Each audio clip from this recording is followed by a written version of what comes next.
Hey everyone, I'm Sophia, a third year criminology student at the University of Bristol and a social media and marketing executive here at Accommodation for Students. And today I'm going to be talking about my experience with the university strikes. So I started my degree in 2020 in the middle of the pandemic, and already with that there was a lot of disruption. No one kind of knew what our degree would even look like, whether we'd be in person, online. I remember moving to uni, you couldn't really go out, there was no freshers week even. Everything in that sense was still online because those larger events I just don't think were allowed. I mean, it was like 3 years ago almost, well, it's 3 years ago now since the pandemic started, so yeah, nearly 3 years ago since I even came to uni. And so with that kind of first year, that was all online, and we get to second year thinking things are going to be a bit more normal. There was a real like push for in-person teaching, and I thought, great, finally. We had like a freshers fair, like all the kind of normal things that you would expect did happen. But what no one had told me about was that actually university lecturers go on strike, and this has happened before. This has happened, I noticed, the year before me, who obviously faced strikes and then the COVID pandemic, so they had a real double whammy of that. And I think at the time no one had really explained to us like what happened. You know, you hear about other strikes here, there and everywhere, but in education it's a bit different. I know at like my college they'd been on strike a couple of times, but it was the odd day here and there, and they'd go out like marching through the streets of Brighton. But in that sense it didn't really affect me. They gave us the work, or we just caught up with it another time. And obviously with the university being more independent, it was that kind of question of, well, what does this mean for us? Very soon discovered that our department were very good at letting us know when they are going on strike. They would say like, we're going on strike on these dates, don't bother coming in. Whereas I know other friends of mine would show up and there's a note on the door saying, I'm not here today, I'm striking, which is obviously allowed. They don't have to actually provide warning. But I am really fortunate that we do get that. So I know last year when I lived about 25 minutes walk from uni, I wasn't going to be walking in and wasting my time. And obviously, depending on which unions are striking, it also means like other facilities such as libraries can be shut. We have a 24-hour library here, and on some strike days it's only open 9 till 5.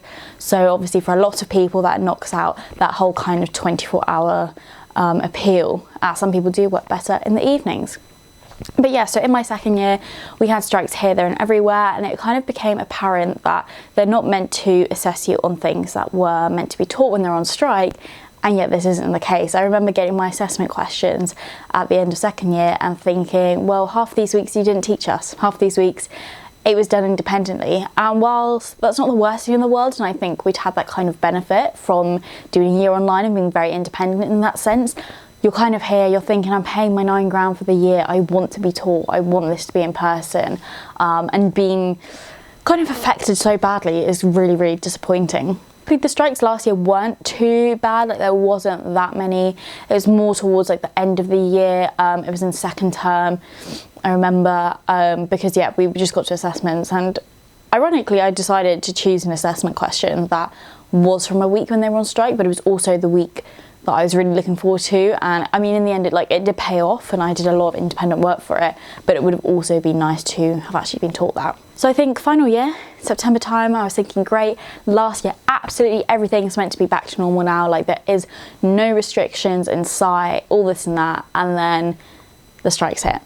And there's been the odd few days before Christmas, but now I remember seeing the headline 18 days of strikes, and I think they were only then going to work for 9 days alone in February, which sounds like nothing. Particularly when you're a final year student, there's a lot of concerns around also a dissertation, that kind of independent element, and being able to contact someone should you need that kind of support. I think with final year there comes a lot more stress, a lot heavier workload, a lot more independence, like I said, with your dissertation, but you are given an advisor, and if you are working on it like you're meant to be, you want to also be able to contact someone. So yeah, when 18 days of strikes got announced, it was a bit like, oh, okay, that's a lot, looking at the dates. And I'm kind of fortunate where my timetable only falls on Mondays and Tuesdays.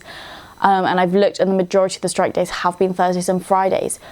But again, that's then not fair for the other people whose days fall on those days of the week and things like that. And I was a bit luckier where one of the strikes weeks that got called off was meant to be my reading week, and I thought, well, essentially I'm not going to need to contact someone if desperately during that week.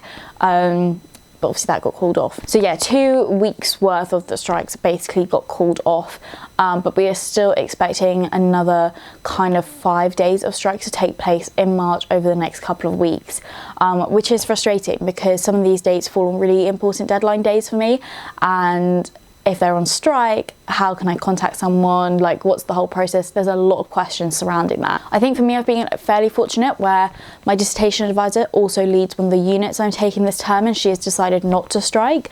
And so that has meant that I am still getting that opportunity to go into uni and also speak to her, like if I need to, about my dissertation as well.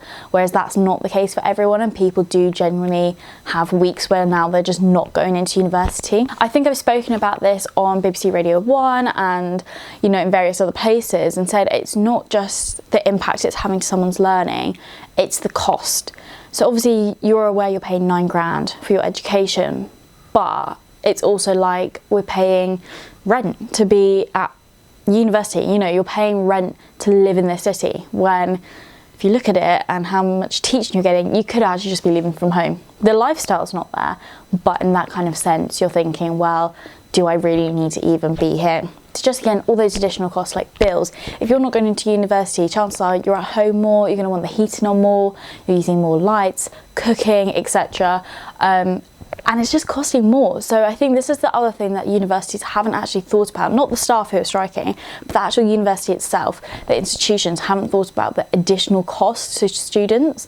I think I really understand and respect why the staff are going on strike, and like I said, I spoke about this on Radio 1, and I've done interviews with like local press, kind of trying to push that idea out that yes, students really do respect the staff and really do support and understand them, but I think student support has also dropped because of the level of disruption it is now causing.